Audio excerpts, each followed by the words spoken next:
EAS in Wilmington has issued a severe thunderstorm warning for central Pickaway County, north central Ross County in southwestern Ohio until 2:15 p.m.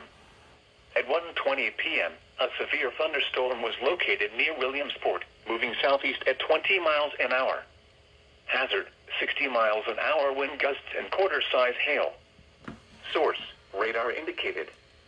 Impact, minor hail damage to vehicles is possible. Expect wind damage to trees and power lines.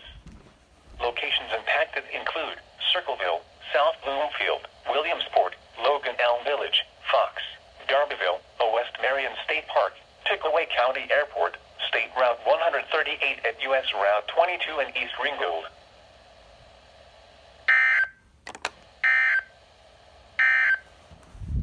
You are listening to NOAA Weather, All Hazards Radio.